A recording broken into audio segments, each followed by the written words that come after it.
One.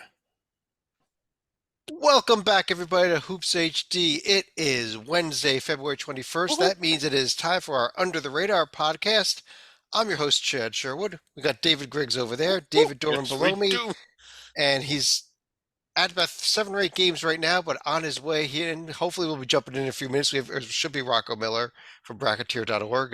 We'll see if he makes it back from whatever game, multiple Yeah, games he's at tonight. But right. He's at multiple games. He's doing multiple interviews. He's scheduling games for next year. He's all over the place. but this is our Under the Radar show. Griggs, why don't you start by telling people what Under the Radar means? The shortest definition, Chad, is that it's the 22 conferences that normally only get the auto bid in. So they normally only get one team. There's no rule that says they can only get one. In fact, several this year are going to be in position to get more than one. We think we're going to talk about that here. But it is not the Power Five conferences. So it's not the SEC, ACC, Big Ten, Big 12, or Pac 12. And it's not the five other regular multi-bid leagues, which is the Atlantic 10, the Big East, Mountain West, American, and West Coast. Hey, I got them all that time. It's everybody else. Everybody else, other disqualifiers, if you're in the top 25 out of the major polls, you're also not, that individual team is not under the radar, does not apply to anybody this week. Yeah. Uh, Probably not going to apply to anybody the rest of the season. We only got one more week left after this Yeah. one. The Lopes might get there. They might, but I you're don't, probably right. Yeah. I don't know because this is actually our second to last regular season under the radar show. We'll get to that at the end of Oh, this show. yeah, you're But right. as we mentioned, we do have Rocco Miller jumping in Yes. here as soon as he gets loaded in here. So he did make it out of Yeah. whatever 7 or 8 games he was at tonight. Yeah. I mean, Rocco, that's a lot of games to go to in one welcome. day, 7 or 8 games. It's just, yeah. What's up, Rocco? Not for everybody, guys. Yeah. I'm good. How are you? Oh, pretty good. We're just getting started. We've defined under the radar. What's next, Chad? What's That's next is beautiful. we do go through these conferences in alphabetical order, A through the WAC. Yeah. But we do like to start with a feature conference every week, and I I actually keep track all season of which conferences we've done so we don't repeat. And there's always a few conferences we don't get to. And when we get to the end of the season, if there's a conference which one team is just blowing the doors off everybody else, it's probably not going to get a chance to be our feature conference. And 7 days ago, if you'd asked me if this league was going to be our feature conference at all this year, I would have said no way, because its league leader was up 3 games on everybody else. Well, it's been a heck of a 7 days in Moorhead, Kentucky, and the Ohio Valley Conference is in fact our feature conference because it went from Moorhead blowing everyone out to, in the course of just 3 games, a four-way tie in the loss column for first place. One of the worst weeks probably in Moorhead history this past week, including Think of game everything that entails. and including a game Tuesday night at home against Southern Indiana that we did a little bit of checking in terms of the net and the Ken Palm ratings. Is actually the biggest upset of the entire season when Southern Indiana went to Moorhead State and won. Rocco, I know you just jumped in here, but any thoughts on this week for Moorhead and what suddenly has become a incredible race for the last 2 weeks here in the Ohio Valley Conference? Well, I know up until last night, Jordan Lathan had missed four straight, and that was a big hit to Moorhead. They survived the first two, but then clearly needed him in the games leading up to Southern Indiana. So that would have been the losses against Tennessee Martin and Little Rock. On that note, both Martin and Little Rock are now part of this logjam at the top with four teams with four losses, along with WIU. Little Rock is really by far the hottest team out of the bunch. They've beaten the other three in just the last 2 weeks, including that big 69-68 home win in Little Rock. And a big reason why is I put something out earlier on Twitter, top 40 defense over the last 25 days in the country. They have a top three in the nation, obviously not playing the same competition as Power Six teams by any means, but this is all supposedly adjusted for that. They have a top three defense in the country right now in terms of defending field goal percentage. That's certainly not sustainable, but a hell of a sign for a team with Power Six level players like KK Robinson, who came in from Texas A&M, Mikhail Mitchell, who's played on multiple Power Six teams. And again, when you get a bunch of portal guys like Little Rock did, it's going to take time to gel. And if it's going to work, you really need to see evidence of it by this time. And they've taken off here like a rocket ship. They really have. And you mentioned Lathan being out. Lathan was back and actually had a decent game last in this night. game Yep. Tuesday night. This game Tuesday night also, which has made this loss even more inexplicable. Probably the best thing for Moorhead is they're going to get a chance to get right back at it tomorrow night with the game at Western Illinois.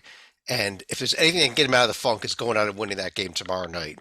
But Dorman, we also have with this logjam here, this conference does use a ladder format. That means you've got to get one of those top two seeds and get those by to the semifinal.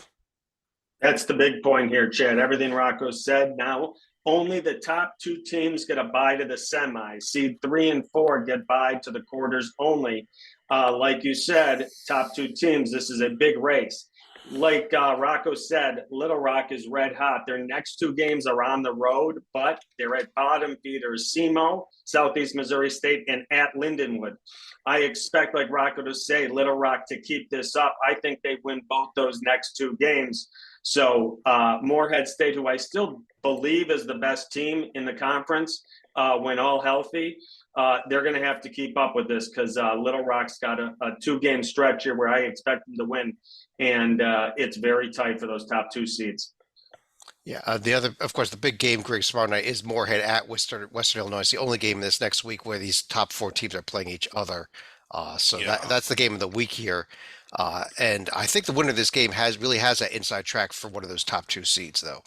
Oh, I agree. And yeah, and it's just kind of crazy to think that Moorhead was a team that we're looking at 15-14 line, talking about them really moving up the seed list to now maybe moving down as low as 5th in this conference, depending on how everything breaks.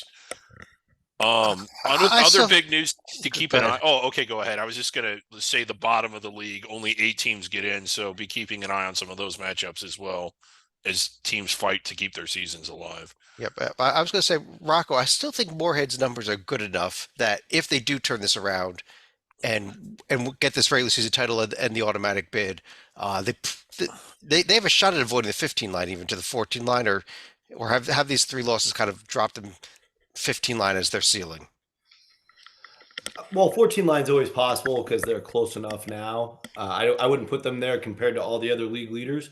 But again, we've seen championship weeks where all hell breaks loose across the board. If that happens, then of course they'll benefit because they're a team that had a mostly strong regular season. So if you get upsets in leagues like the Coastal, the CIA now, and a lot of those leagues where we have projected teams in the filling up the 13 and 14. If you get surprise winners in enough of those, they'll have an angle.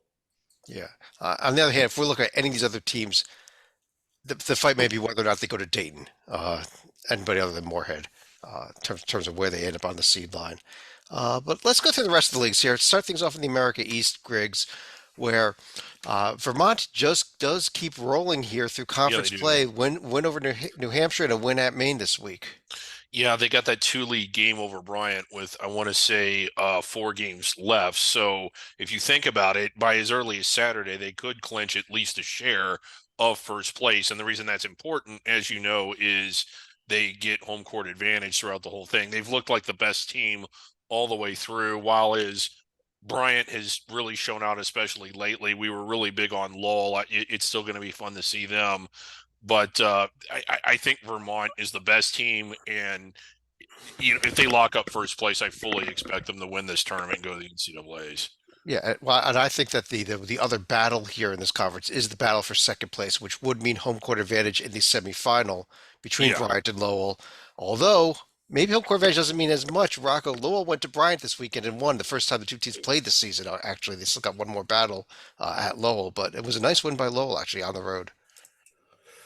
Yeah, and I mean Lowell's just been dinged up though most of the year. I mean, Koulibaly has been the main story if he's available or not. He's been in and out for 2 months, and in that particular contest, they won without him, and he's been out now for a couple more weeks again. But they're learning to play without him. Obviously, they've had enough chances, and Bryant's had their ups and downs themselves. It's interesting because I think when both of these teams, particularly, are at their peak, they're dangerous and certainly capable of knocking off Vermont. Vermont just became the first team to clinch at least a top 4 spot, which gets them that guaranteed home game. But they are in great position to run away with it, especially with Vermont playing Bryant this Saturday.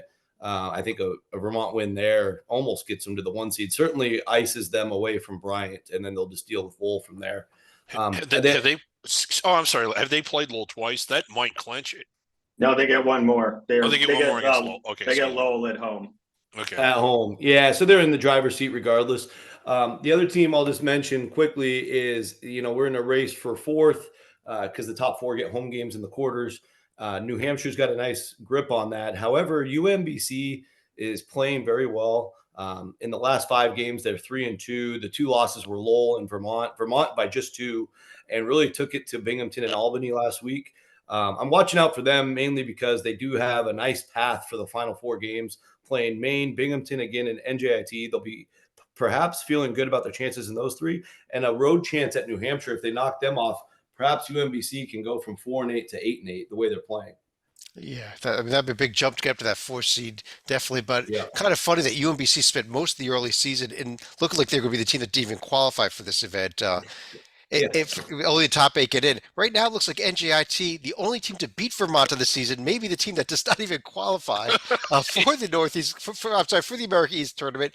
And if they do sneak in, that's going to be Vermont's quarterfinal game too. So it could be a bit of a story there either way, whether or not NJIT gets into this 8-team America East tournament. Dorman, over in the A-Sun though, Eastern Kentucky does continue to lead the conference. They picked up a road win at Bellarmine, I believe, in their only game this week. But they do still have Stetson knocking on the doorstep here after Stetson got a real nice win. Good game, a home 1-point win over Gulf Coast on Saturday. Stetson ain't gonna go down without screaming. They got fight. There was a few times during the season I thought they were going to be going real tailspin, and they seem to pick it up when needed. Eastern Kentucky does not have to play Stetson, which probably is good for Stetson and their hopes to keep climbing and get this at worst for Stetson, the 2 seed. But I still think Eastern Kentucky is the team to beat in the A-Sun, and I look for the Cardinals to have the top seed in the conference tournament. Yeah, you can see there, Griggs, this upcoming week, Eastern Kentucky has home games with North Alabama, Central Arkansas, and then at Austin Peay. Stetson home against Queens, Kennesaw, and at Jacksonville. They both have, they got 3 games in the next 7 days, both of them. That they should be in a spot where they are with in the same spot come next week. Yeah, that you never know in this conference. Yeah, you really don't. I mean, that's the thing. That game at Austin Peay might be a little trickier for Eastern Kentucky, but the other 2 seem like low-hanging fruit, especially at home. They should win both of those. But the game of the week, of course, is North Florida Jacksonville round 2. Yes, it is. Great rivalry there. Is that the River City? The Bucket. The Bucket. Yeah. The Bucket. The Bucket. Yeah. The Bucket. Did they win? Did they win one of these? It's like a keg. No. God. Maybe one of these. It's a lot bigger. It's a lot Horror bigger. bucket. No, that hornet's nest is the greatest trophy in sports anywhere. We showed a picture of it last year, Chad. I don't know if you still have it. Yeah, we'll have to find that, especially after maybe for next week's show. But Big Sky Conference, Rocco. Eastern Washington now with a 2-game lead over Northern Colorado and a chance to almost ice this thing, I think, because they play again this weekend. Yeah, they do have scenarios to clinch this weekend, so we'll get to that in a second. I think the story of the last week, though, was Weber State reemerging as a force in the league.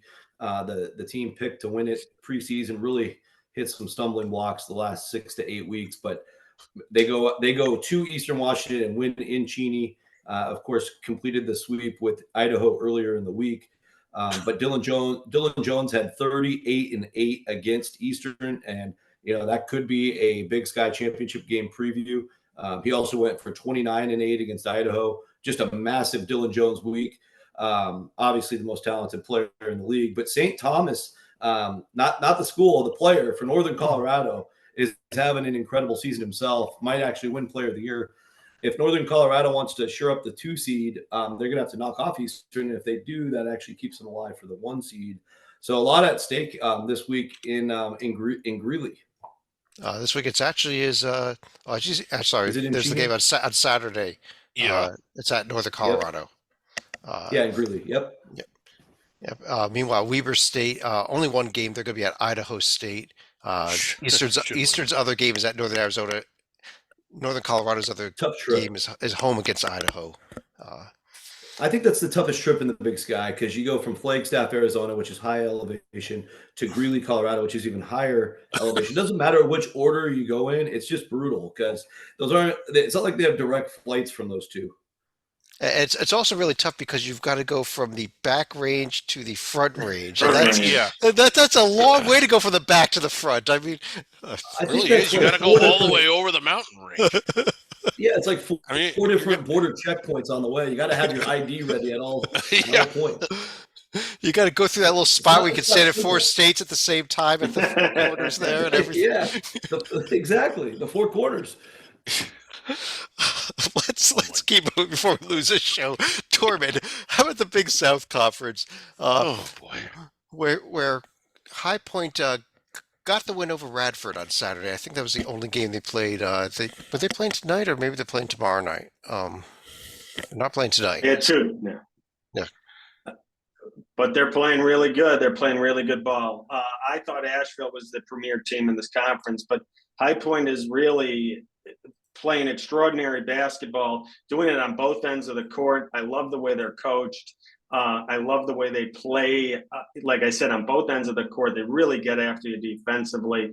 And, you know, if you want to see one of those teams that rarely makes, you know, your tournament bracket, you're going to root for High Point here, as Asheville has been in the bracket recently. But this is going to be a fun down the stretch because there's two teams, right? You said High Point and Nashville going at it for the 1 seed. And, it should be fantastic. If there's another team I am watching out for, I keep watching this Winthrop team, and I expect them to keep making a move. They keep disappointing me. They take a step forward and 2 back. But if there's someone coming up, watch for Winthrop. Yeah, unfortunately, it was a bad night tonight before we Yeah. even started Yeah. for both Winthrop and Asheville. Asheville goes down at Longwood by 5. Winthrop with a home loss, not only just a home loss, but by 23 points to Presbyterian. That was one of the biggest head scratchers of the entire evening, Griggs. Yeah. Was what Winthrop did tonight. You know, I get to what Dorman said about Winthrop. I keep going back to Gardner Webb as my third team Yeah. every time this happens, though. But go ahead, Griggs. Oh yeah, I mean it was just kind of crazy because Winthrop, you're right. I mean, you sort of wait for them. I don't know if they're schizophrenic or what, but you keep waiting for them to make a move, and you still think of them as having the pieces to compete in the conference, and maybe in a tournament setting they can and will, but they didn't show out tonight. Yeah, there's Radford at Gardner Webb is the game that got moved to tomorrow night. So that's the ESPNU game, the game of the week here. But Gardner Webb at Yeah. Asheville on Saturday is kind of interesting. And Rocco and Winthrop has got Upstate and High Point has Charleston Southern and Winthrop over the next 7 days. Well, I think Gardner Webb kind of got screwed over by the flex game because Asheville already played tonight. Obviously, didn't play well, lost, but they'll get an extra day of prep now. Whereas Gardner Webb has to play a hard game tomorrow. Well, you would think Radford's in last, but they're competitive. And then turn around 1 day of rest against a team on 2 days of rest. I think that stuff makes a big difference in this sport. So Tim Kraft probably not a happy camper about that, despite the extra exposure. Yeah, And I saw on him the on road Twitter Saturday. tonight trying to get the fans out for the and everything. So, but Rocco, let me stick with you over in the Big West Conference. UC Irvine this week they only played the one game. They got past Cal State Bakersfield. I wouldn't say they blew them out of the court by any means, but they found a way to win, which is what you got to do when you get into try to get through a month like February.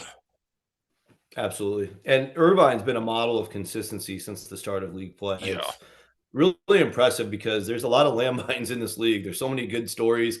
It seems like, 1 week a Hawaii or a Long Beach could be hot. The next week they're not.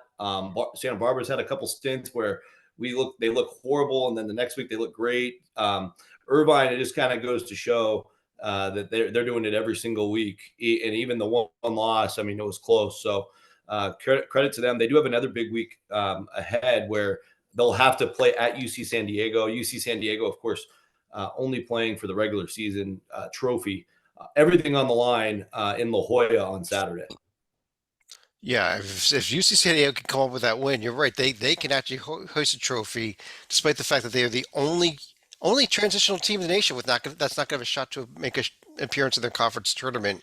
Uh, Yeah. Kind of shame on the Big West for not giving them the invite, like every other league has done. But I they kind of get it, but their yeah, transition ends this year anyhow, so it may be right. a long time before the Big West has another transitional team in it.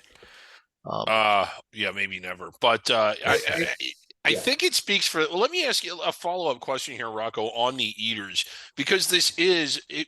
Despite what the paper says, you said it is a very tricky league. There is a lot of landmines. How well built is this Eaters team, and can they win a game in the round of 64? Are they better built than what their paper indicates? I think they are, but I want your opinion. Yeah, well, they're very deep, and the interesting thing is most coaches at this time of year gets down to a 7 to 9 man rotation, and I think every time I look, Coach Turner's still throwing 11, 12 guys Yeah, out it's there. it's at least It, 11. it's crazy. Yeah, Uh, and I think that would help you in a 2 games in 3 days situation. He also, like in their close games, you can tell which players he's depending on more when he has to. But I think all that experience helps them. And I think part of it too is he knows portal season's coming. And if those guys all feel like they're a big part of the team, they might be less likely to venture off to somewhere else. So yeah, it seems to work well for him, and he's got all these different parts. Like when they get into late game situations, and you've got a bunch of guys on the bench that are just as capable as the guys on the floor. You can throw them in to take some fouls, or maybe you got certain players that are more defensive focused, others that are more scoring focused. So it gives him a lot of weapons, and he's super sharp at playing all those parts correctly. Yeah. all right, let's keep things rolling here, Dorman. Over in the Coastal, where following a pretty wild home loss over the weekend, where UNC Wilmington went down at home by a point to Elon. It was an exciting finish, but should not have been that close a finish. Suddenly, College of Charleston is your leader. Yeah, really coming, out of nowhere. I really didn't think Charleston 3 weeks ago would be at the top of this conference, but here we stand. And Coach Kelser has really gotten his troops playing fantastic basketball. This was a team coming into the year. He had a lot of guys coming back. He thought this was going to be a real strong team. Didn't start off great, but he's really found their way now. And Charleston looks really strong. But like you said, Wilmington tripped up over the weekend, but I would not count them out. They are really talented, and they really believe in themselves. So I think Wilmington will have something to say before this is all over. Yeah. I still think here we've got an incredible battle, Rocco, going forward here. Four teams do get buys into the quarterfinals in this league. Everyone else is going to have to play at least one extra game, and I still see seven, maybe eight teams that are good enough to make a run in this conference tournament. Totally. Yeah, I think the top six, from Charleston to Wilmington to Drexel, Hofstra, Delaware, Towson, are kind of in their own tier. And then Monmouth is dangerous. Stony Brook's dangerous. And I think the story of the week last week was Elon knocking off two of those teams I listed. So If they you beat never Delaware know. also, yes, thank you. Yeah. Yeah. So, like, if you, this comes up every year that if you're playing your best ball this time of year, you can't count them out. So even a team like that in a league like this, you never know. But I think the teams I'm really dependent on, Drexel was my pick preseason. Haven't seen enough to not trust them in the tournament. Amari Williams is such a load. Spiker is a tremendous strategist in a day-to-day situation where you have to turn around and play somebody new the next day. That is so crucial for winning the bid. I also think, I like Towson a lot just from the standpoint of they're clearly the best defensive team in league play, and that will help conserve energy in that setting.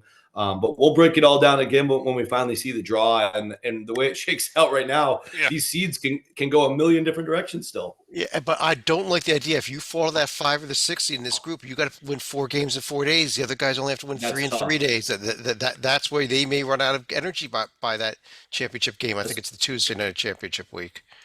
Right, especially if you're like a Monmouth or a Hofstra who do tend to play fast and don't have as deep of a bench. The upcoming schedule, Griggs, Let's see here. Charleston's game tomorrow night is at Delaware and then at Towson. So this is a big week for Yeah. Charleston playing Yeah, two of real those big teams. for them. And then Wilmington again. Will going to Bill and Mary can be sort of tricky, even though they're the third place team. I think they win it without too much trouble, but they can be hard to play Bill and against. Mary was in it with Charleston on Monday night for most of that game. They can be tough to play against. They can be. But again, I think they win it, but maybe it's a little bit irritating. Do circle next Monday night also Drexel at Delaware. That's always one of the better rivalries in this conference to begin with. On top of that, it could be one of those battles for those top 4 seeds as well. Yeah. Who's up next here? How about Griggs? Let me stick with you over in Conference USA, where every time we're ready to start believing in Liberty again, like we were last week after their win over Louisiana Tech, here they go and they lost by 10 at Sam Houston. It just Yeah. Now, again, Sam Houston, it's not the easiest place to play in the world. We went from being big on Liberty, early in the year in November to being disappointed in him to thinking that, well, now they're playing like the team that we thought they'd be, and they're going to be dangerous, and they might be able to win this in a tournament setting. To now, where I think we're sitting is, well, they're not nearly as good as we thought they were going to be in November, but they're a lot better than we thought they were in December, type of deal. But anyway, like La Tech still has the best metrics, but I don't know who potentially the most dangerous team is. There's been times I've been really impressed with Western Kentucky, but every time I start to get behind them, it seems like they stub their toes. Interestingly, all 3 of these teams, Louisiana Tech, Sam Houston, Western Kentucky, all had 2-0 weeks this week also. So yeah, they did. Yeah. I don't know. I mean, to the degree, like once this gets down to the semis, this is going to be a hell of a tournament. That's exactly where I was going with this, Dorman, was that I think this conference tournament is wide open with these top 3, probably top 4 teams. And you can't count out a Jacksonville State even once you get there. Wide open. I agree with Griggs. This conference is going to be fantastic, the tournament, because anyone can win. And I agree. Even New Mexico State's playing a lot better than they were a few months ago. So, like, the Aggies aren't out of it. I agree with you on Jacksonville State. Middle Tennessee, it looks, I know they're sitting there on the 7, in the 7th seed right now, but as crazy as they've had some big wins in this conference. So this is going to be a great finish and a great conference tournament. I don't care who's the 1 and seed and who's the 6th. This conference is up for grabs. And it's just some fun games coming up this week. Lone Rocco, Sam Houston at Western Kentucky, Louisiana Tech at Sam Houston at New Mexico State, Louisiana Tech at Western Kentucky. But before that, what's it, 100 Miles of Hate, Western Kentucky and Middle Tennessee? Yep. It sure is. Yeah, it sure is. I was going to point out that I believe, I agree. It's a wide open tournament. And I think Louisiana Tech's got 2 of the 3 best players in the league between Isaiah Crawford and Daniel Bacho. So as long as they're healthy, I know that they've stumbled 3 times in league play, but I think as long as they're healthy, they're the best roster. So it's theirs to lose, in my opinion. But I do think Western Kentucky has the edge when it comes to remaining schedule. They get Louisiana Tech at home. Both Louisiana Tech and Sam Houston this week have the brutal trip to UTEP and Las Cruces. Usually that means at least 1 loss each. I'd be very impressed if either of them swept. I wouldn't be surprised if Sam Houston got swept. So Western Kentucky's in a really good spot to actually just take care of their business and get that 1 seed. And a huge credit to our guy there. Why am I blanking? Steve Lutz. Yeah, Steve Lutz. Lutz. Yeah, sorry. Yeah, Steve Lutz, who came over after 2 years of big success at Corpus Christi. It could be 3 straight years winning a league. That's super impressive. Dorman, over in the Horizon League, where only 1 game in the past 7 days for everybody, but Oakland got the win over IUPUI. Actually, Green Bay didn't have any games at all. Now we've got Oakland with the half-game lead in the conference standings. Youngstown with the loss to Cleveland State is now fallen 2 back in the loss column. Yeah, another conference I think is wide open. I thought Wright State had probably the best roster going into the conference. That hasn't panned out exactly, but they're still live in this conference tournament. Usually in the Horizon, we get an upset at least one of the teams in the championship, if not both. I think Oakland has looked the best to me all year, but it would not surprise me if Green Bay or the Penguin Fever came up for a championship bid because there's a lot. I think these teams are very close in talent at the top there, all the way 1 through 4. And I think there's a difference between the top 4 and the rest. I think it goes a little bit lower though, because Rocco, for example, Like Northern Milwaukee? Kentucky had suddenly got red hot until they went to Milwaukee this weekend and lost a great game by 1 point. But I think both those teams are still alive down there in the middle of the pack, even. I can't disagree with you. Yeah. Oh, go ahead, Rocco. Go, Rocco. Sorry about that. Northern Kentucky's got, once again, it seems like we say this every year, but they have the best defense in league play. Coach Horn always sharpens that defense up as the year goes on. Here we are again. But right behind them, Youngstown, even though they are a highly electric offense, they're coming in not far behind metrically, at least defensively. So they're an interesting team because they're coming in second offensively. However, we haven't mentioned Oakland. Oakland only has 3 games left. Most of the rest have 4. And Oakland's got 2 of those at home with the only road game at Robert Morris. Now, Robert Morris is starting to play a little better lately, but pretty far down there at third to last. And if Oakland handles their business, they should be able to capture that 1 seed. Yeah, there they are. That game at Robert Morris is, in fact, tomorrow night. So then they have 2 home games after that, and that's it. Green Bay this week is going to be hosting Fort Wayne, hosting Youngstown in a big one Sunday, and then at Cleveland State. I guess let's keep things rolling here. We're moving right along here, Rocco. Over in the Ivy League, where we saw Princeton and Yale, and Princeton, who had started to fade off the pace, they were 2 games back of Yale, gets the huge home win, and now it's still wide open for the top seed in the conference and the regular season title, very late in the season now. Yeah, I think the 3 at the top have all established themselves not only as teams that will be in the IV4, but 3 of the best under the radar teams you'll find anywhere. And they're just getting after each other. Another huge week ahead with Yale going to Cornell on Friday, Princeton going to a very talented Harvard team on the same night. So here we go again. The battle, IV4 wise, is probably coming down to Harvard versus Columbia. Harvard just beat Columbia. But I think, the coolest thing for this league is in the era of transfer portal takeover across the other 31 leagues and the COVID year. Of course, once you graduate in Ivy League school, you can't play your grad year there. You got to go somewhere else. That continuity has really paid off because a lot of these kids, even though you have guys like Danny Wolf at Yale, Xavier Lee, who's got like 3 million Instagram followers at Princeton, and Caden Pierce. So like 3 guys, maybe even 4 in this league right now, they're going to be NBA players. I'm not stuttering when I say that. I don't think that would have been possible.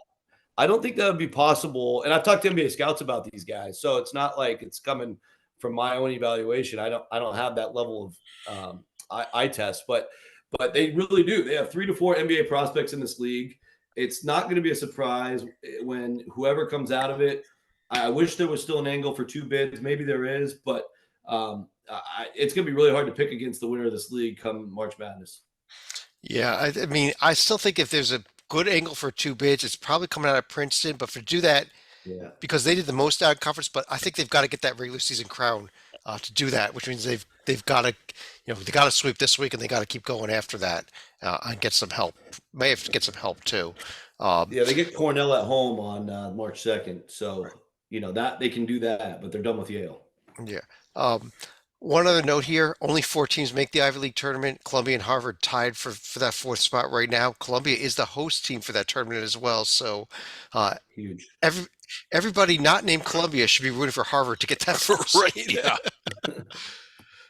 Well, in Columbia, I got to see Columbia Yale in person, and Columbia's best player was missing, so it was a blowout. Geronimo Rubio de la Rosa. But ever since he's been back, they show how dominant they are. They dominated Dartmouth twice and Brown pretty handily before slipping up against Harvard. Harvard has one of the best freshmen in the country in Malik Mack, who's back from injury and playing a very high level again. And again, this is the thing about the Ivy League. You don't even know, like Malik Mack could come back next year, even though he probably could go play at a place like North Carolina or Duke, just because it's a Harvard education and it's just a special league in that way. Yeah. Keith, circle this other game here Saturday. Yale at Columbia. Yale coming off that road trip to Cornell. Could be a big trap game having to go to Columbia on Saturday, even if they do pick up that win at Cornell. So that's the other game I'm kind of looking at here. But Dorman, Metro Atlantic time. Quinnipiac, they faltered again, this time badly at home to Niagara, but they do still have a two-game lead in the loss column. Yeah, right. Last week when I said they're ready to pull away and end this conference, they lay an absolute egg on Sunday. Niagara took them in Quinnipiac. I believe they were at home on their home floor. They just, the energy was low, and I didn't feel it was probably their worst game I had seen in a few months from them. But the next few are Ryder, Fairfield, and at Iona. This is going to make or break them, obviously, as we go down the stretch. I still think they're probably the best team, but like I just said, Fairfield, they get their next game at home. Fairfield's right on their heels here. They're only 2 back in the loss column. If they win that game, they're 1 back. So this conference is far from over, and Niagara goes to Canisius. So if they can hold up here, it could get real tight at the top with those top 3 seeds.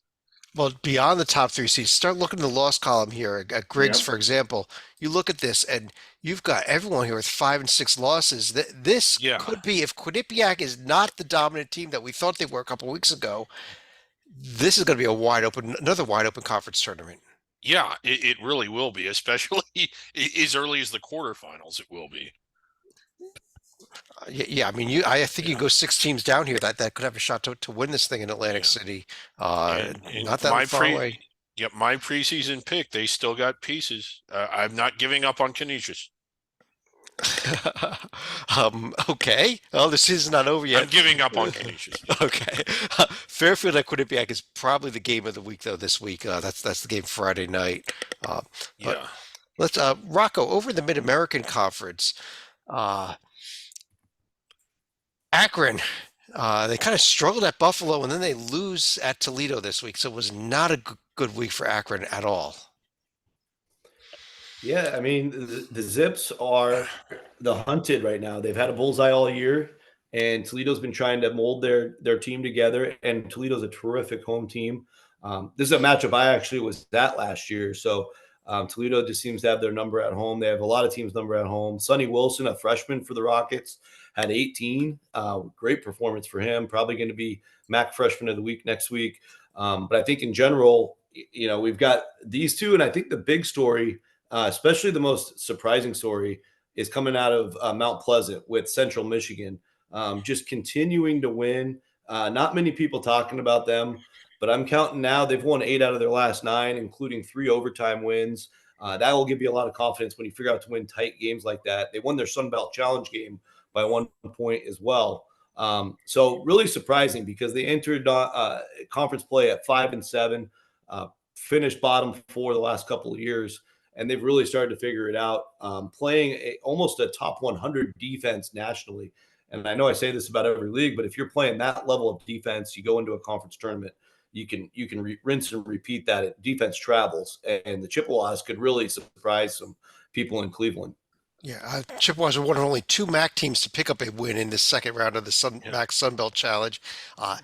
And you're right about winning the close games. I was watching this game Tuesday night against Bowling Green. They looked like they had that game lost. Somehow found a way to get to overtime. Somehow found a way to win it. This could be a fun team to watch in the last couple weeks here and heading into the MAC tournament as well. They've been, you say surprising people in Cleveland. They've been surprising me all, since early January.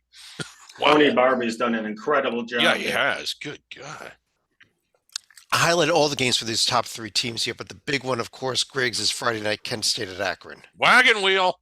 Yeah, a great rivalry. This particular edition of it, not as good as some of the past ones as far as a first place finish or something like that, but we love the wagon wheel. And even though it's at Akron, when it's a Yeah. rivalry game like this, you could throw all that out the book. And This one's bitter. I mean, even if you're used to the Power 5 level, if you were to go to this game and be around it, you would be surprised at the intensity of it. Yeah. Dorman, in the Hopefully no MEAC, suspension. Yeah. we finally have separation for the first time all season. Norfolk State with a nice week, including that nice win Monday night over NC Central. Now up by 2 games in the loss column. Yeah, but they had to work hard for both of them. Neither of them came easy, but they did. They pulled them out in the end. They got stops when they needed them. Uh, I think Norfolk State is the best team in the conference. As we look at it here, they'll look at all this logjam 2 through 6, all sitting at 5 and 4. Everyone will make the conference tournament. Obviously, seeding is on the line, but I'm not sure what's going on behind Norfolk State, except that a lot of teams have the same record. I keep thinking Delaware State's about to make a move. They did win at Coppin State last week, but they win and then they look bad their next game. So if I had to pick it right now, I like Norfolk State. But look for the logjam that 2 to 5, 6 separate themselves. See if anyone can go get that 2 seed. Stay away from Norfolk State. You mentioned Delaware State. Though. What a season by them! This team is just 2 years removed from being the worst team in D1, winning our award for that. Awesome. So, great season so far for Delaware State by MEAC standards. Yeah. Conference tournament, remember, is in Norfolk as well at the Norfolk Scope there. Huge advantage for Norfolk State. I think they'll be the heavy favorite come conference tournament time. So this week they are at Coppin State and at Morgan State. But let's keep things rolling right along here, Rocco, over to the Missouri Valley Conference, where, Indiana State finally got a win tonight. I guess that's what all we can say about the Sycamores, who went from being in the top 25 polls one week to not receiving a single vote in either poll the next week. And I don't know if they've ever seen that happen this late in the season before. Well, it'll happen when you lose a quad 4 game at home and then turn around and lose a tough road game. I imagine. I mean, I'm not a big AP top 25 person myself, but I understand the value, especially for an under the radar team. You get a beat writer from the AP following you around. You get all the extra recruiting attention. It's a big deal. So that is unfortunate. But I think the big story there is Jason Kent. And I'm looking right now. He had 23 tonight. That's a huge sign. He was concussed last week in the first loss. And so he missed the end of that game, of course, missed the Southern Illinois game. And he is such an integral part of everything the Sycamores do. And so that was really unfortunate for them. Now, looking for an angle to get an at-large bid, they probably have to thread the needle because the rest of their schedule is not strong at all. They have one more. They're done with Valpo now, but they have UIC and Murray at home. Obviously, have to be wins, and a road Evansville game isn't going to register in a quad 3, maybe a quad 3 if they're lucky, but it won't move any kind of at-large needle. So they really the lucky thing is if you're a Valley team, Drake's getting closer to the bubble themselves, albeit not nearly the same level as Indiana State. Is your tournament's over early, so the committee will get to see all the Arch Madness results and deal with them for what they are. So if that ends up being the championship game, the loser will at least get a hard look. I'm not saying they're getting in, but it's at least they get a full evaluation out of it. And, the Sycamores have the resume numbers still to warrant a really strong consideration. Yeah, and I'll throw this out there also. Drake does have another home game against Bradley, and one of these two teams potentially gets another shot at Bradley in the semifinals should they make it to the final against each other. It's those Bradley wins that you need at this point because that's the only place other than playing each other that you're going to improve your resume. And if you play each other, it's going to be in the finals, so you're going to lose that game. I think Drake's road game at Northern Iowa is also a quad 2 as well. So that's a big one because it's on the road and a huge rivalry. So a couple chances for Drake. Drake's also got that blowout win over Nevada. So if you're a Drake fan, root like crazy for Nevada. Nevada's got a bunch of big Mountain West games still. The better they look, the more Drake has to kind of you go back and look at them again. So, we'll see what Drake can do down the stretch as well.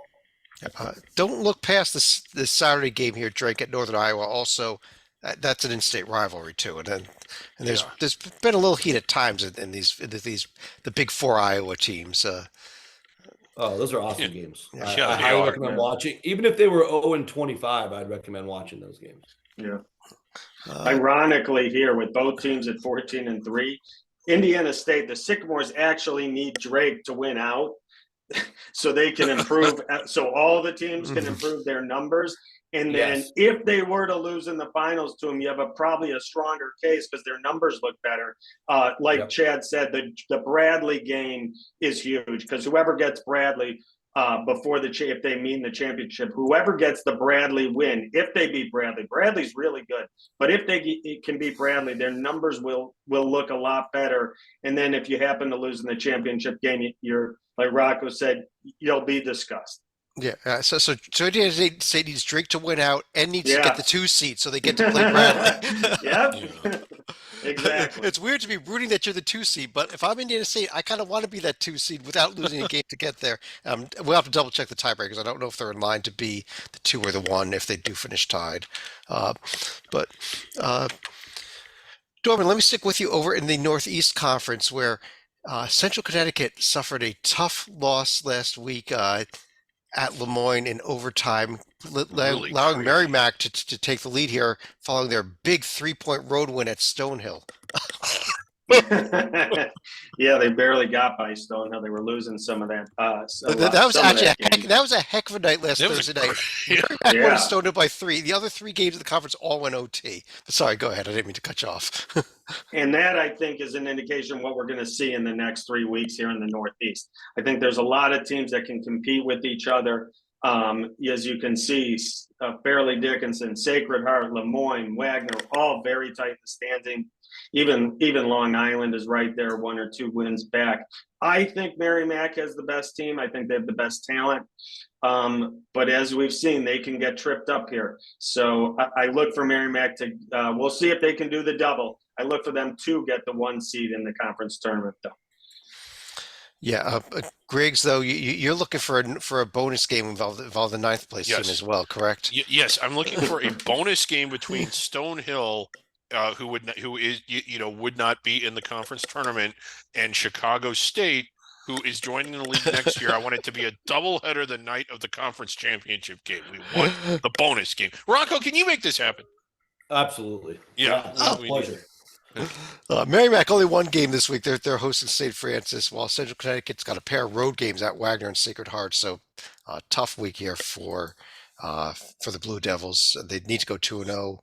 If they do go 2-0, at least they get that 2 seed. The conference does use campus sites for the conference tournament. Rocco, over in the Patriot League here, where it has really become the regular story that we expected this year, with Colgate just starting to run away with this thing. Clinched it on earlier this Yeah. week in the win at Lafayette. Tough game, but they pulled it out, and Colgate's won a number of games in a row. With Braden Smith and Keegan Records back for the Raiders, that's been enough to carry them through. Typical Colgate year, as you said, 7 non-conference losses, but running away with the league. I think in general, it's hard to imagine anybody else winning it because most nights Colgate's not just winning, they're winning by 12 plus or so. But there's some interesting stories. Americans got a little bit of talent behind Matt Rogers there. Army's got a wild defense where sometimes they can't score a basket, like tonight, where they almost broke a record by losing by Lehigh for the most points ever. So that's a wild team, and Boston University is starting to play a lot better. But again, the Colgate's the easy choice. I think my comment last week was I actually expect this to be a great conference tournament other than Colgate's 3 games. The rest of the Yes. tournament games should be great, though. Yeah. That's right. Upcoming this week, Colgate kind of on cruise control now, but they're going to be hosting America, and they're going to be at Holy Cross. There is a battle. Looks like Lafayette probably in line for the 2 seed now, but there will be a battle for the 3 and the 4 seeds, which is important for the home quarterfinal games between those 4 teams in the middle there. Dorman, over in the SoCon, where just tonight, barely, they did everything they could to try to lose the game. Samford found a way to win, keep it going. After coming off that loss to Mercer on Saturday.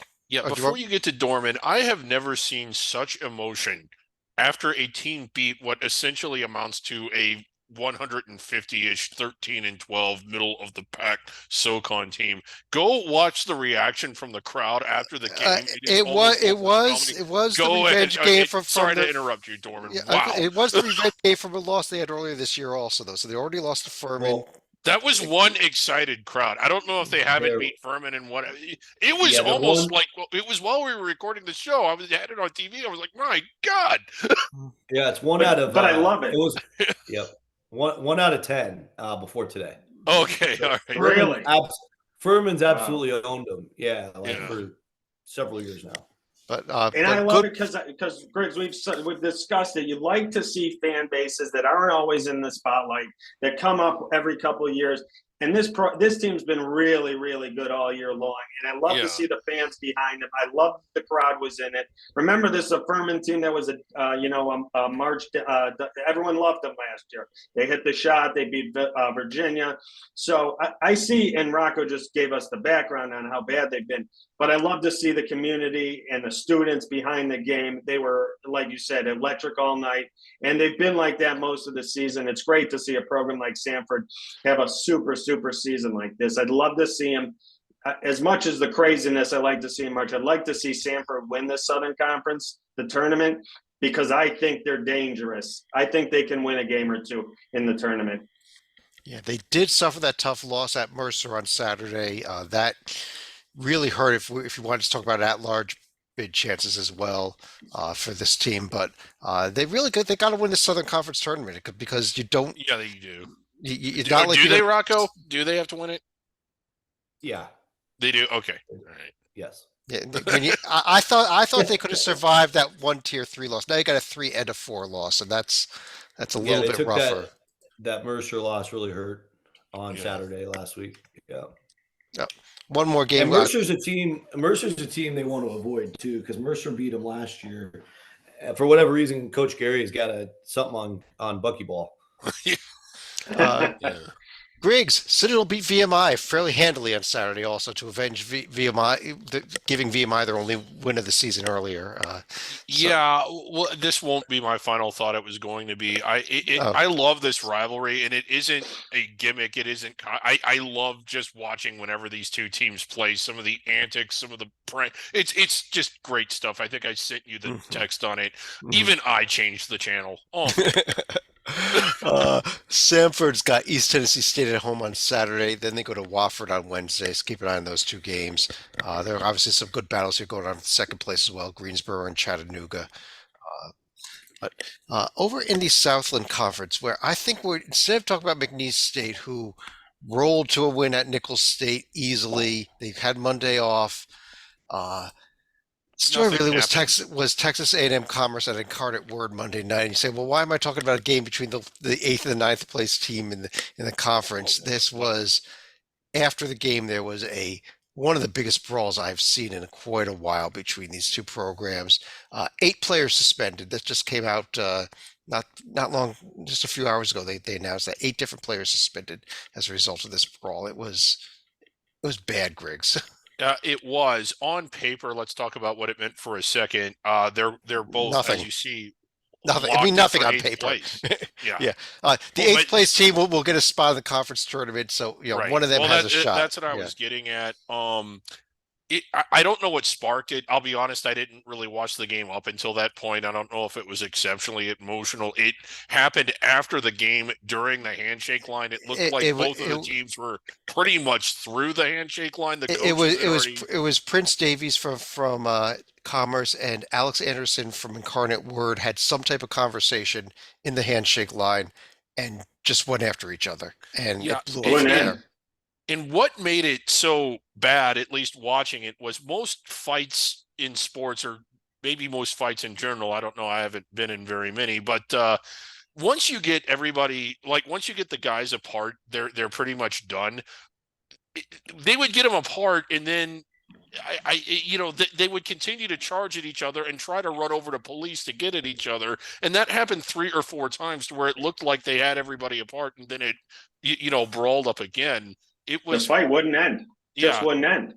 and you kind of hate to see that. I know that a lot of criticism has been made about the handshake line. I don't think that's it. Like something like this happens in a handshake line once every 3 or 4 years. But yeah, it was just bad. And that's one of those things that you just always pray you never have to deal with if you work in athletics. McNeese this week has a home game against Incarnate Word, who's going to be a shorthanded Incarnate Word team already in 9th place. Actually, Rocco, an interesting road test at Lamar. Probably not going to matter much at the end of the day because I don't think this team has much of a shot in that large bid. Probably none, but one of the better teams in the conference at least. Which team is that? Lamar? McNeese's game at Lamar Monday night. Probably the best game of the week this week, yeah. Yeah, well, Corpus Christi's going there first. And so Lamar's got 2 big tests back to back. I know Corpus Christi, I talked to them yesterday. Very fired up for that. Could be a battle for second place. And that's kind of been the running joke across the Southland Conference all year is who's going to finish runner up to Will Wade.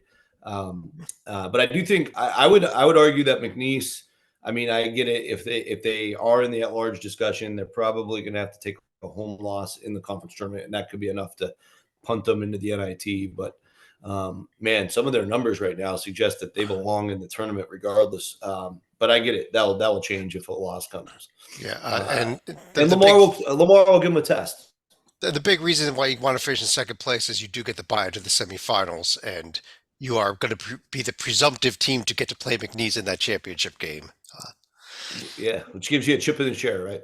Mm-hmm. Dorman, over in the SWAC, we saw Southern suffer the loss on Monday night to Texas Southern, and now with Grambling's win over Prairie View, the two teams are tied, and it looks like a 2-team battle the rest of the way.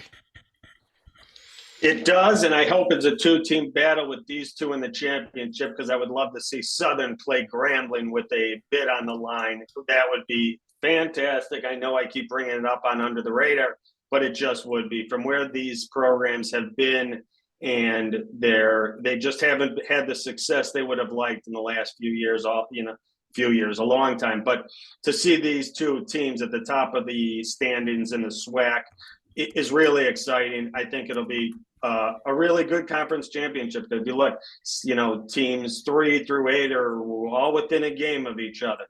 And this is a regular bracket. 8 teams make it. Everyone's going to play 3. The championship game will be their 3rd game in 3 days for the bid.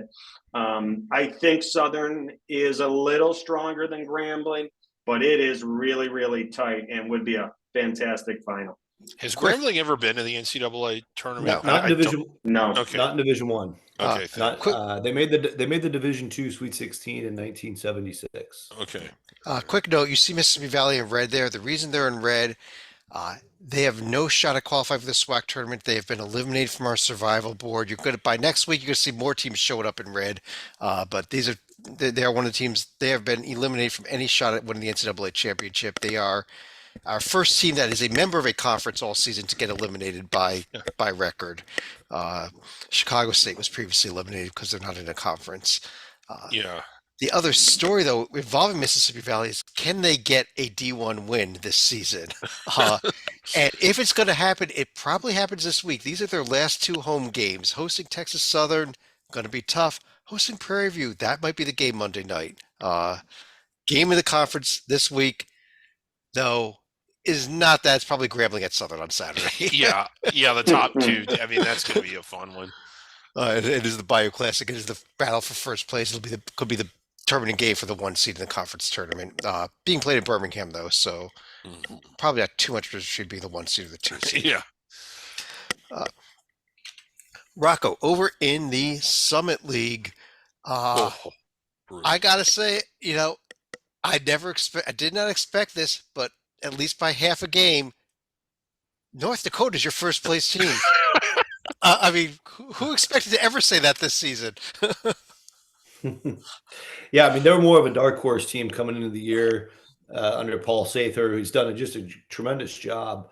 But mostly veteran lineup came back from last year, lost a lot of games last couple of years, of course, but just been on an absolute tear. Winning, I believe 9 of their last 10 now. So a 2-0 road week this week at Denver at Oral Roberts. That's a really tough swing too, and to win both by double digits speaks volumes on how well they're playing. You take a peek at the Summit League play where nobody typically plays defense, and North Dakota has only got the fourth best defense. Yeah, it's just interesting because a lot of their numbers don't really equal this level of dominance, but they're finding ways to win, and they're really starting to play confidently. It's kind of funny. You look at the 205 offense, 244 defense nationally. That's the number Yeah. of an eighth or ninth place team, not the number of a league leader. Even in a conference that's probably on its way to Dayton. Yeah. Yeah, the good news Wow. good news for them is they're really doing great defensive rebounding, keeping teams off the foul line, not turning the ball over, just really basic fundamental things, and it's all adding up to wins. So don't change a good thing if you're Coach Sather. Yeah, big game on Saturday. It's their cross-state rivals on the road at North Dakota State. It's going to be fun. Meanwhile, South yeah. Dakota State has a pair of home games against Denver and a tough St. Thomas team. So if North Dakota can win their game, they might be outright first place next week. If South Dakota State can't go 2-0. Yeah. And of course, in this league, it's the individual talent is crazy. So Denver's got Tommy Bruner, who was the leading scorer in the country, and if he's not right now, he's top 2 or 3. And Zeke Mayo is just unbelievable for South Dakota State. So you get that treat tomorrow night. Griggs, over in the Sun Belt Conference, App State and James Madison still now they're in the top. Actually, they finally kind of pushed Troy half a game back at it because we've been in that thing there. But they both had 2-0 weeks. James Madison added another win tonight at Marshall. Yeah. Troy's still in the race conference wise. As far as making any sort of run at the bubble, I think that it's just the top two, App State and James Madison. I go back and forth between which one I like more.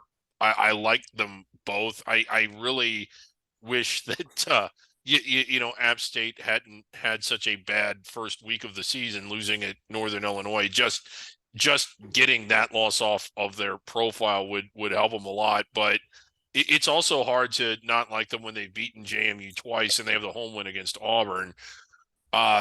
This is more of a Rocco question. Can they get inside the bubble if they win out? I would hate to think that they wouldn't be, but I get it. There's some really bad smelling losses on that. Yeah, with James Madison, I mean, the best thing that can happen for them is Michigan State success, right? So yeah. That loss to Iowa by the Spartans last night probably hurt as bad, if not worse, than their own loss. They need Michigan State to skyrocket up the Big Ten, and there's not a lot of time left. So, but from the resume standpoint, you look at James Madison's strength of resume, which the committee, from everything I can tell, prefers to look at the most. They're 42nd. They get into that top 40. Yeah. Princeton's in that range too. Princeton's actually 34th. We talked about them earlier. So James Madison just keep winning. I think the hard thing would be is obviously metrically you would want to lose to Appalachian State, but that'd be 3 losses to them. That just smells funny. I take the counter though, Rocco. If that's what happens, they went out to a Sun Belt final, they lose to App State. They can turn to the committee and say, "We lost to 2 teams all season." Right. Southern Miss. That's it. It could no help one them. else has beaten us. Could help them. And I think the Akron 2 out of 3. Yeah. The Akron win, I was hoping for their sake would really help their non-conference strength, and it only went up like 5 points. I couldn't believe it. Went from like 327 to 324.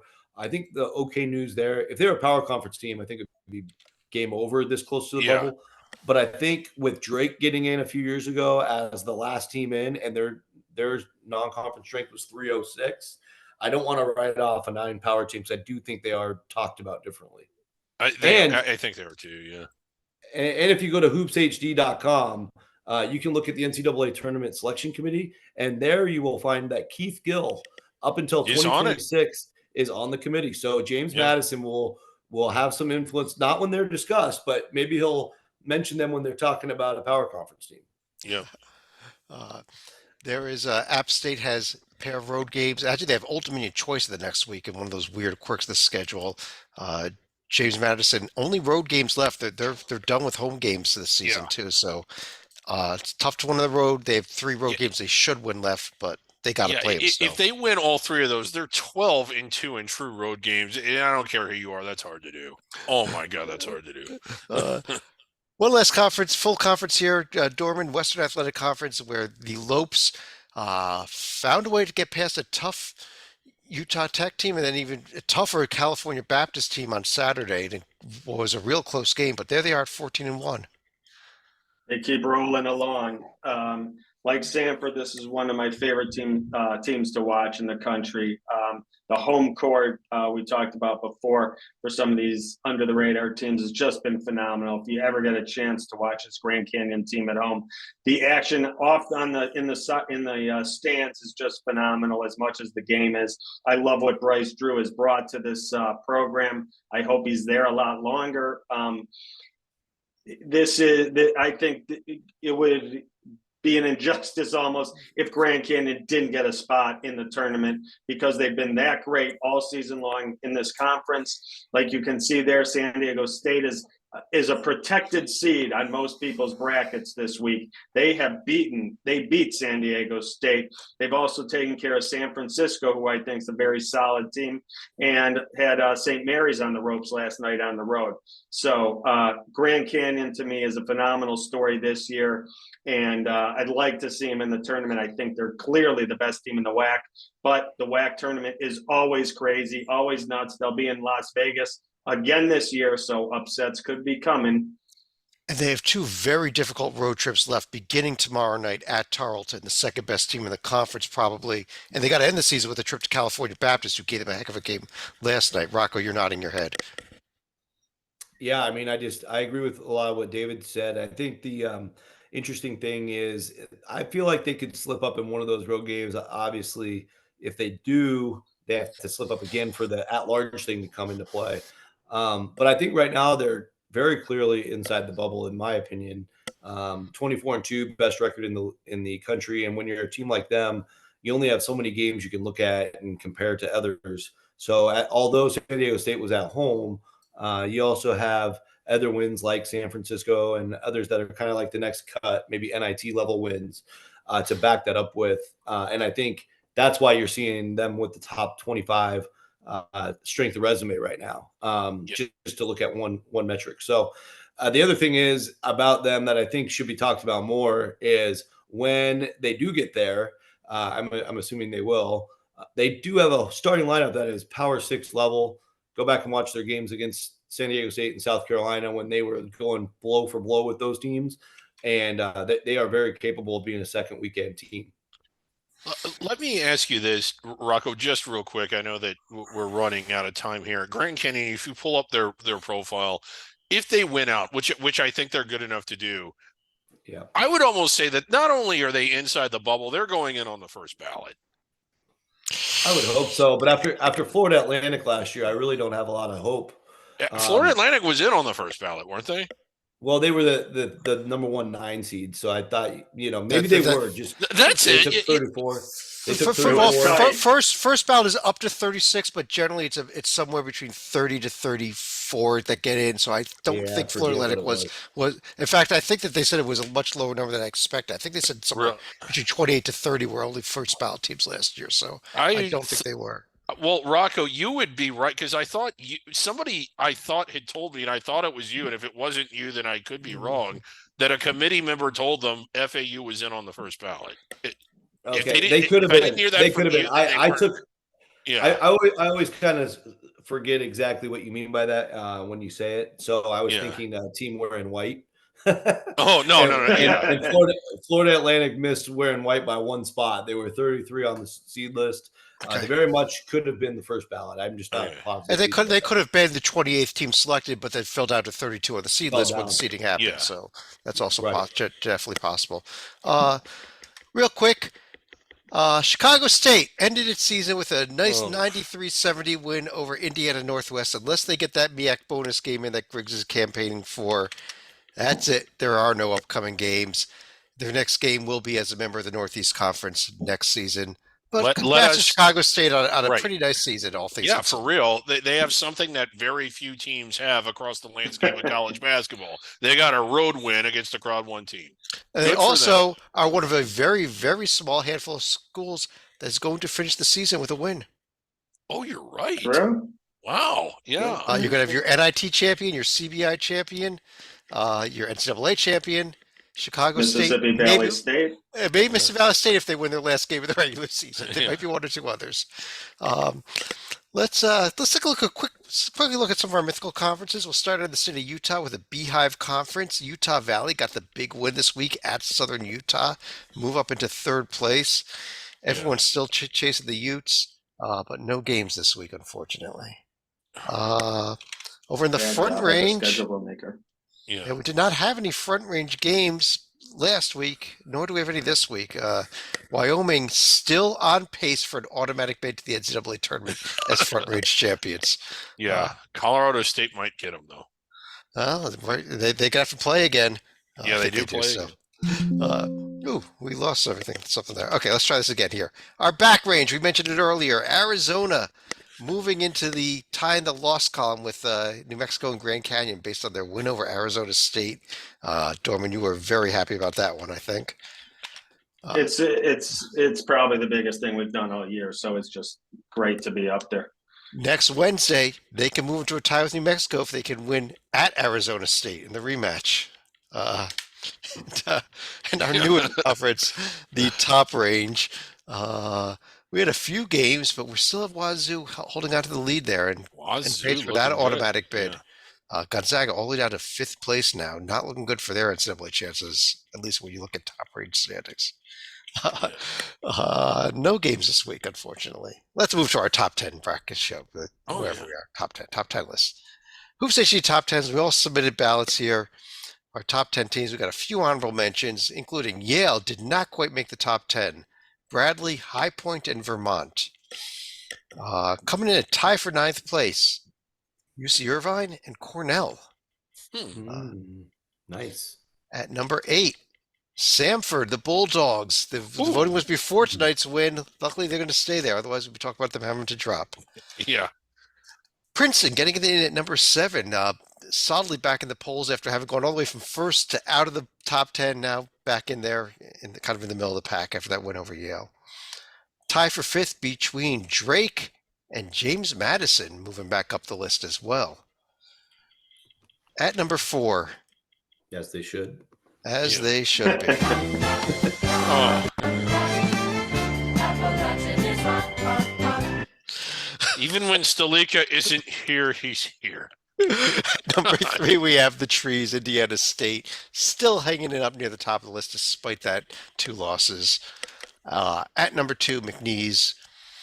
And number 1, I guess we can do a little drum roll. Probably no surprise, though. Grange. The Lopes back in solid possession of first place. They'd been there. They dropped a little bit for a while. Back to number 1. On that note, let's go to final thoughts. Dorman, let me start with you. I know I'm in the minority in this thinking, but I would still like to see all the teams in Division One get a shot at their conference tournaments. I don't like that some conferences are now getting rid of the bottom 2 or the bottom 3, especially in the under the radar conferences. Next year, when the Big Ten becomes 28 teams, I get it. You've had enough chances; it's enough. But these under the radar teams, let all your schools go. I've been to some of these under the radar tournaments. They're fantastic atmospheres. The city is electric that week or weekend. It's fun. It's fun for the students, for the kids, for the fans. You let all the schools go to the conference tournaments. We've seen craziest things happen. Teams come out of nowhere. Sometimes the favorite wins. But I'd like to see the conferences and under the radar let all their schools be part of the conference tournament. Yeah, especially shame on, especially the Mid-American Conference, had been everybody in for years. They cut it down to 8. Actually, during COVID is when they cut it down to 8, and they never went back out to 12 again. That's one that I think shame on them. But Rocco, your final thoughts? Yeah, I mean, I would just like to call out an unbelievable number I ran into earlier. We've seen this at Oakland before, but Jake Golke, who's a transfer from Division II Hillsdale College, he was actually the MVP of their last 2 games, making 10 3-pointers in the 107-59 drubbing of IUPUI and 6 threes in the win over Purdue Fort Wayne. if you look at his numbers for the year, it's absolutely mind-blowing. He's attempted 269 threes, making 97 of them at a 36% clip. Guess how many 2-pointers he's attempted?